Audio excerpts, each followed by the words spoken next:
אפשר להשם צדיקים יבואו גבול.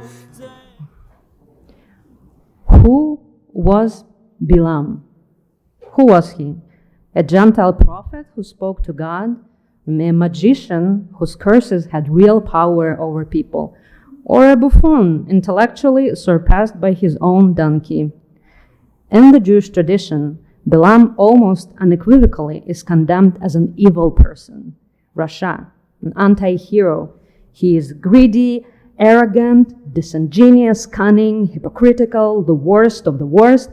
But in the text of the written Torah in our Parsha, there is actually no evaluation of his qualities. There is nothing obviously terrible that he does. So let us look closer at his personality. He is one of the most ambiguous figures in the entire Torah. So we learn that Bilaam was from Mesopotamia. He came from the river of Euphrates, somewhere around modern-day Syria.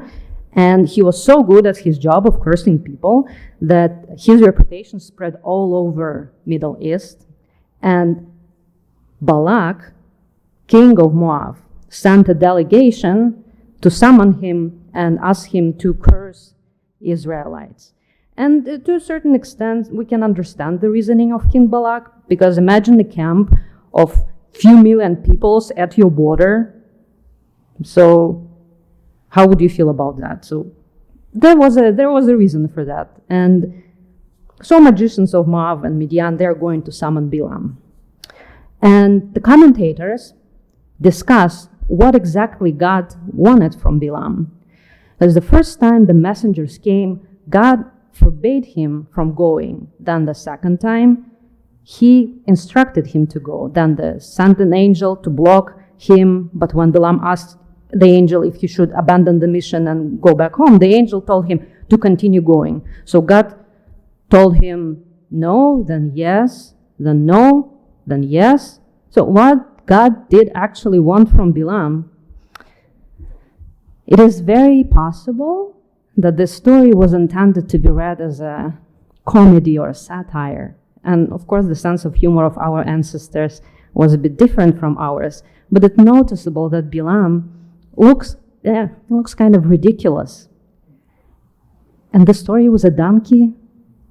Bilaam said that he knows the mind of the Holy One, blessed be he, in Numbers 24:16. But he doesn't even know the mind of his own donkey. And the curse that he tried to utter 3 times was turned into a blessing. Our sages of blessed memories, they sincerely believed in the power of curses. In Talmud, in Sanhedrin 105, page B, explains that on any given day, God's angry only for a moment. But this is a very important moment. If you can pinpoint the exact moment when God is angry and then curse someone, the curse will work. This is what Talmud says. So how do you calculate this moment? Very easy. You need a rooster for that. Talmud says that in the morning, when the red color of the comb on the rooster head becomes white, this is when God is angry.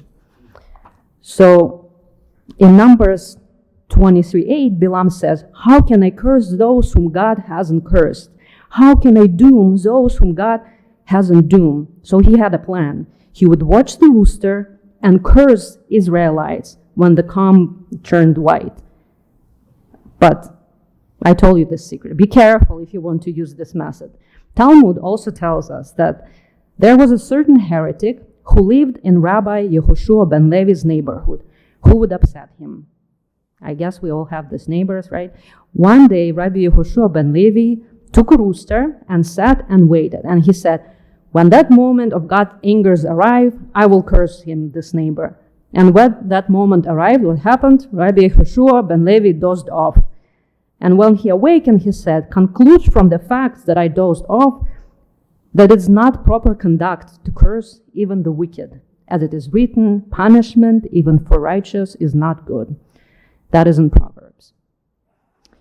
Even with regards to heretics, a righteous person should not say a curse in order to punish them. So apparently Bilaam didn't find that right moment to curse Israelites. And instead of becoming angry, God turned all his curses into blessings. And everything in the story is not what it seems at first glance. Prophet Bilaam turns into some kind of a clown, curses turn into blessings, anger turns into compassion. And there is another interesting detail, kind of a flip of the story. When Balak, king of Moab, together with Bilaam tried to curse Israelites, they brought a lot of sacrifices.